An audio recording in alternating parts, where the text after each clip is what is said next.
Salut à tous, j'espère que vous allez bien. Et aujourd'hui on va parler bouquins, mais pas comme d'habitude. Alors oui, aujourd'hui j'avais envie de vous donner 5 astuces pour savoir comment trouver un bon livre. C'est le titre de la vidéo, comment trouver un bon livre. C'est souvent des questions finalement qu'on se pose, de dire ouais, est-ce que ce livre est bon, est-ce qu'il n'est pas bon, etc. Ouais, comment je vais faire et tout. Et ben, je vais vous donner ici 5 astuces plus un bonus à la fin pour ceux justement qui ne connaissent absolument rien en littérature, qui débutent, etc. Vous aurez un petit bonus à la fin. Alors premier principe, première chose à faire justement si vous voulez avoir des bons livres, parce qu'en fait vous savez que voilà, j'ai une bonne bibliothèque maintenant aujourd'hui, enfin il commence à bien se remplir, j'ai également 50 bouquins qui vont arriver, j'ai déjà reçu une petite partie, mais voilà, je vous fais un peu patienter, vous verrez bien, moi aussi je suis impatient, je suis impatient de les déballer, croyez-moi, et on verra ça dans une prochaine vidéo. Mais revenons à nos moutons, en fait j'ai beaucoup de livres, j'ai amassé beaucoup de livres en très peu de temps finalement, et je n'ai commis quasiment aucune erreur entre guillemets d'achat de bouquins. Qu'est-ce que je veux dire par là? C'est-à-dire que j'ai très peu de bouquins, je dois en avoir un ou deux grand maximum qui sont, je dirais, inintéressants, et encore, parce que je dis inintéressant, nul, mais c'est pas vraiment ça, parce qu'il y a toujours quelque chose à retenir d'un bouquin, même s'il est nul à chier, hein, même si c'est vraiment nul, il y a toujours quelque chose, une petite pépite ou deux à retenir du bouquin, ne serait-ce que, bah voilà, ne pas acheter ce bouquin, ne serait-ce que ça. Mais voilà, j'en ai un, je dirais, ou deux grand maximum que je n'aurais peut-être pas dû acheter, mais que voilà, qui sont quand même là. Donc j'ai quand même assez d'expérience dedans par rapport à ça, et j'ai 5 astuces que j'applique régulièrement pour choisir des livres et choisir justement des bons livres, ne pas me tromper dans mes achats. Quels sont-ils? Premier principe, première technique, première astuce pour choisir des bons livres, pour avoir des bons livres à prendre, c'est se fier finalement à l'expert dans un domaine, à l'expert du domaine dans lequel vous vous intéressez. C'est-à-dire, on va prendre le business par exemple, et ben voilà, vous vous intéressez au business ou au développement personnel, voilà, vous allez voir un expert en développement personnel, un expert dans le business, il va certainement avoir des vidéos, certainement avoir des posts, des articles sur internet qui va vous dire, ben voilà, moi j'ai lu tel livre, tel livre, tel livre, ou dans une vidéo vous voyez derrière lui une bibliothèque et vous voyez par exemple des bouquins, dit tiens celui-là s'il l'a dans sa bibliothèque, c'est qu'il y a moyen que ce soit un bon livre.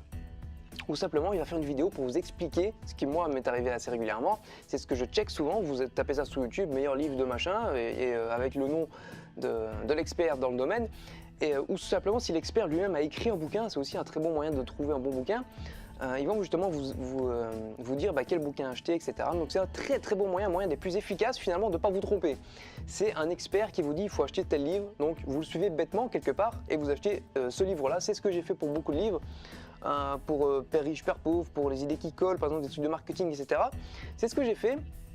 Et effectivement, voilà, ce sont des bons bouquins, quoi. J'ai rien à dire dessus, quoi. Donc deuxième principe, deuxième technique finalement, c'est de se fier aux achats liés. Qu'est-ce que j'appelle les achats liés?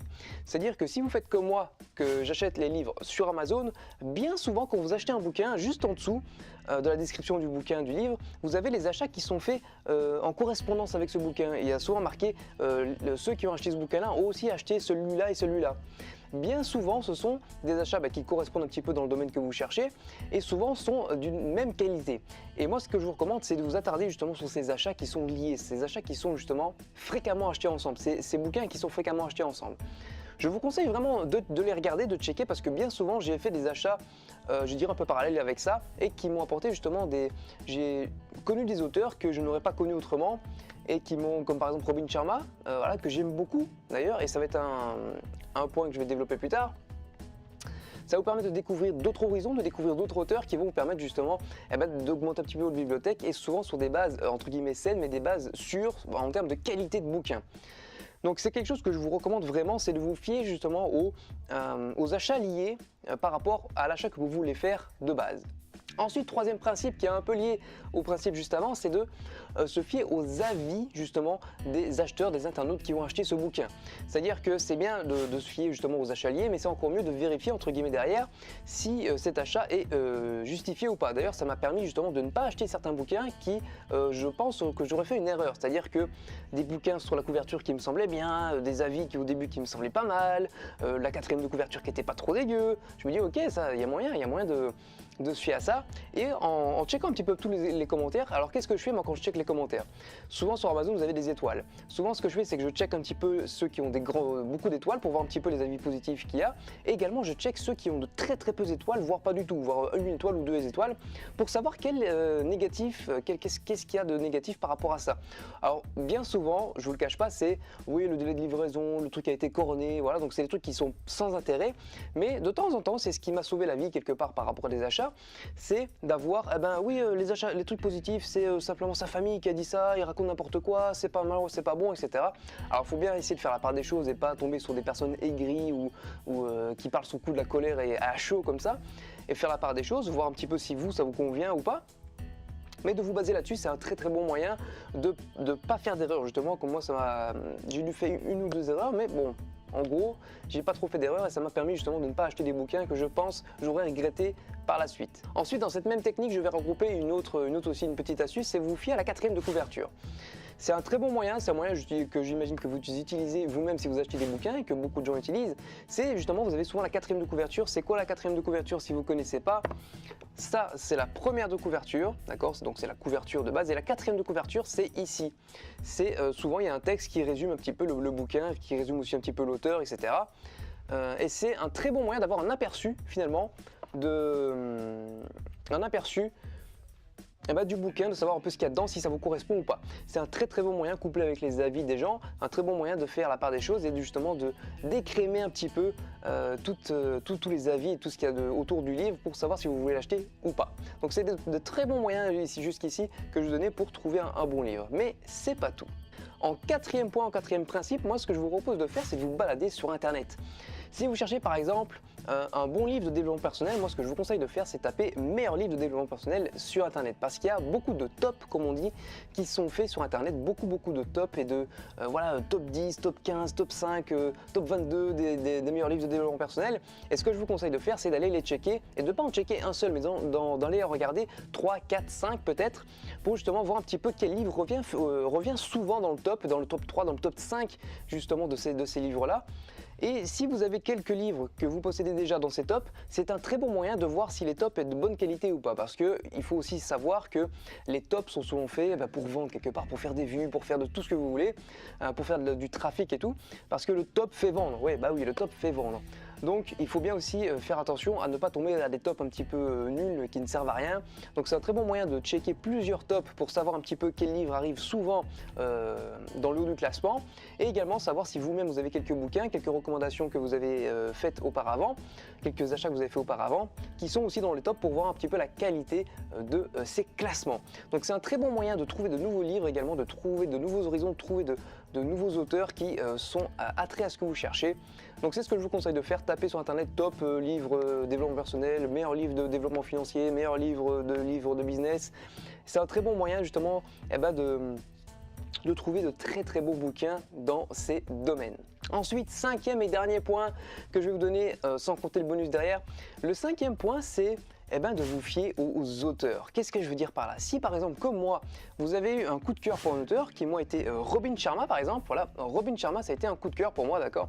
Ça a été vraiment une découverte, j'aime beaucoup ce qu'il fait, et je vous ai dit justement dans une vidéo précédente, je vais acheter la majorité de ses bouquins. Napoleon Hill aussi par exemple, j'ai énormément de bouquins de Napoleon Hill, et des bouquins que par contre beaucoup de personnes n'ont pas, par exemple, comme Les lois du succès, c'est connu, mais pas beaucoup de gens ont les 4 tomes, ou Plus malin que le diable, ou simplement aussi Accomplissez des miracles. Ce genre de bouquin, il y a peu de gens qui l'ont ou qui l'ont lu, simplement parce que moi je m'intéresse à l'auteur, j'ai découvert l'auteur, il m'a plu, son écriture m'a plu, ce qu'il donne, ce qu'il divulgue dedans m'a plu, donc j'apprends et j'achète finalement le reste entre guillemets de sa collection pour justement avoir un petit peu plus finalement d'informations par rapport à l'auteur, d'informations par rapport à ce qu'il me donne, parce que bien souvent, comme je vous dis souvent, c'est pas parce que vous lisez 50 livres de développement personnel que vous allez retrouver 50 fois la même chose. Oui, certains principes vont beaucoup revenir, mais il y a chaque fois, chaque livre a sa pépite, chaque livre a son information différente, chaque auteur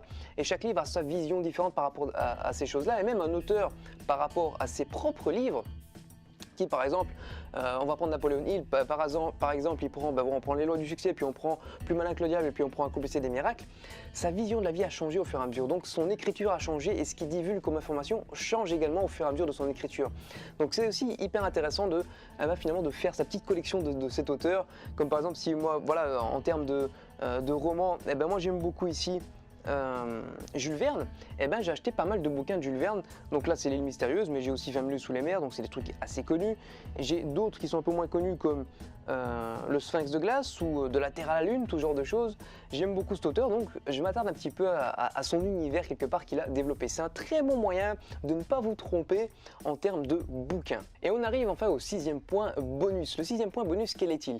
C'est en fait un bonus si vous débutez entre guillemets dans la lecture, si vous débutez justement dans ce domaine-là, si vous voulez développer une bibliothèque, un petit peu comme moi j'ai fait, le meilleur moyen de débuter, c'est de demander à votre entourage. Vous avez certainement une personne qui est littéraire dans votre entourage.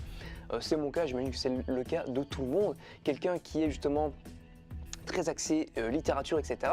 Et vous allez lui demander conseil. Et bien souvent, elle est de très très bons conseils, cette personne-là, parce qu'elle a justement une culture, je dirais, littéraire assez fournie. Et c'est elle qui va finalement vous inculquer les bases de la littérature et vous inculquer justement des pistes à parcourir. Moi, ça a été justement ce qui m'a servi à aimer lire finalement, j'ai appris à aimer lire grâce à ça, et notamment grâce, voilà, vous allez peut-être rire, vous pouvez, c'est pas grave, j'ai appris à aimer lire grâce à ce bouquin qui est Alice au pays des merveilles. Alors oui, c'est un conte pour enfants, mais finalement, j'ai appris beaucoup de choses dedans et finalement, j'ai appris à aimer lire grâce à ça.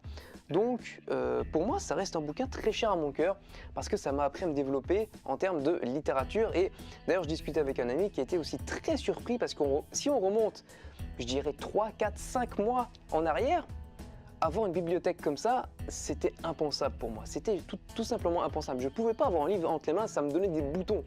Ça me donnait simplement des boutons. Et en fait, aujourd'hui, vous voyez, j'ai une bibliothèque, j'ai encore 50 bouquins, plus de 50 bouquins qui arrivent.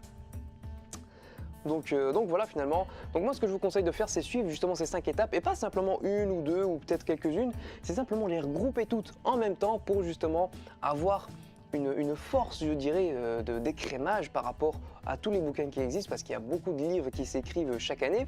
C'est un très très bon moyen de faire la part des choses et de trouver les pépites que les autres ne trouvent pas et ne pas se tromper quand on achète un bouquin.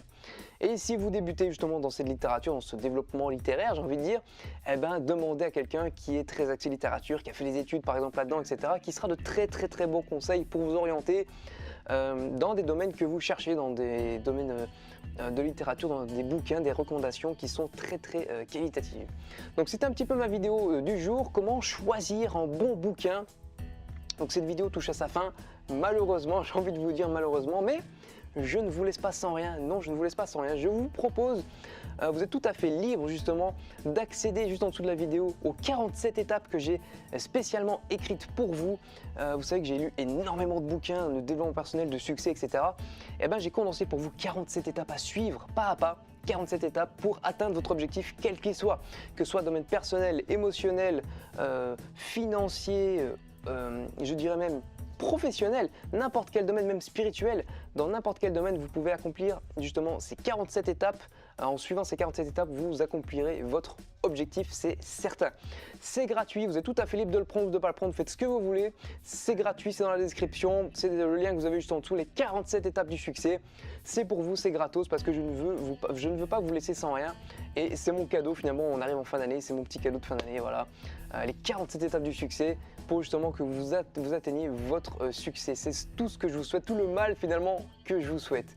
Sur ce les amis, comme d'habitude, n'oubliez pas à partager Facebook, Twitter, à liker, à commenter comme d'habitude et surtout à vous abonner. Mais surtout le truc le plus primordial, c'est de ne pas oublier que la vie est un jeu les amis. Alors amusez-vous bien. Ciao!